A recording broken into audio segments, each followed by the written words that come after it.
اللہ کا نام لے کر جو بڑا مہربان نہایت رحم والا ہے۔ اے پیغمبر صلی اللہ علیہ وآلہ وسلم،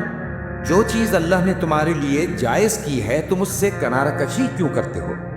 کیا اس سے اپنی بیویوں کی خوشنودی چاہتے ہو؟ اور اللہ بخشنے والا ہے، مہربان ہے۔ اللہ نے تم لوگوں کے لیے تمہاری قسموں کا کفارہ مقرر کر دیا ہے، اور اللہ ہی تمہارا کارساز ہے، اور وہ دانا ہے، حکمت والا ہے۔ اور یاد کرو جب پیغمبر صلی اللہ علیہ وآلہ وسلم نے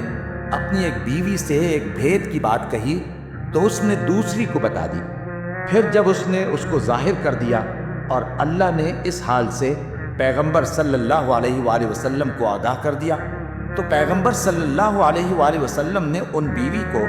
وہ بات کچھ تو جتائی اور کچھ نہ بتائی۔ سو جب وہ بات ان کو بتائی تو وہ پوچھنے لگی کہ آپ کو یہ کس نے بتایا؟ فرمایا کہ مجھے اس نے بتایا ہے جو سب کچھ جاننے والا ہے، خبردار ہے۔ اگر تم دونوں اللہ کے آگے توبہ کرو تو بہتر ہے، کیونکہ تمہارے دل مائل ہو ہی گئے ہیں، اور اگر پیغمبر صلی اللہ علیہ وآلہ وسلم کے خلاف باہم اعانت کرو گی تو اللہ اور جبریل اور نیک کردار مسلمان ان کے حامی اور دوستدار ہیں، اور ان کے علاوہ سب فرشتے بھی مددگار ہیں۔ اے ازواج نبی،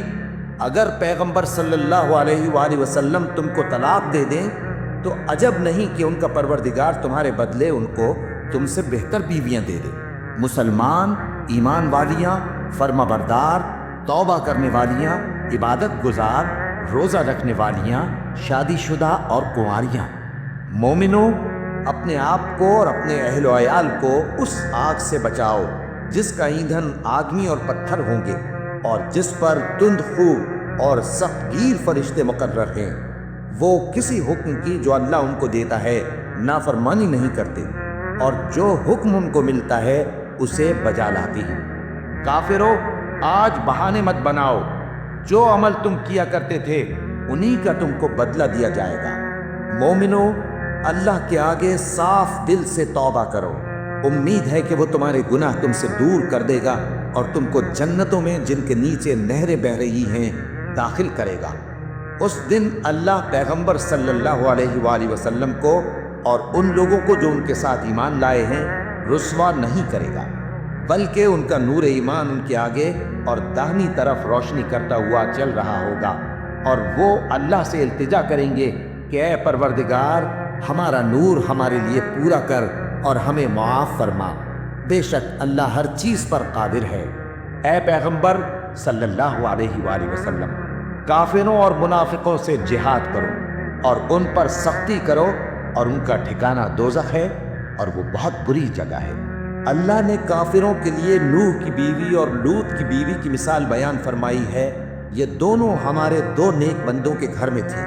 اور دونوں نے ان سے خیانت کی تو وہ اللہ کے مقابلے میں ان عورتوں کے کچھ بھی کام نہ آئے، اور ان کو حکم دیا گیا کہ دوسرے داخل ہونے والوں کے ساتھ تم بھی دوزخ میں داخل ہو جاؤ۔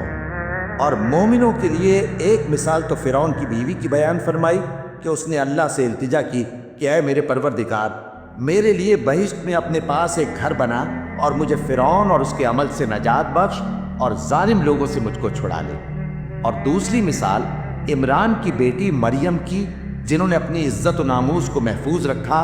تو ہم نے اس میں اپنی روح پھونک دی، اور وہ اپنے پروردگار کے کلام اور اس کی کتابوں کو برحق سمجھتی تھیں، اور وہ فرما برداروں میں سے تھی۔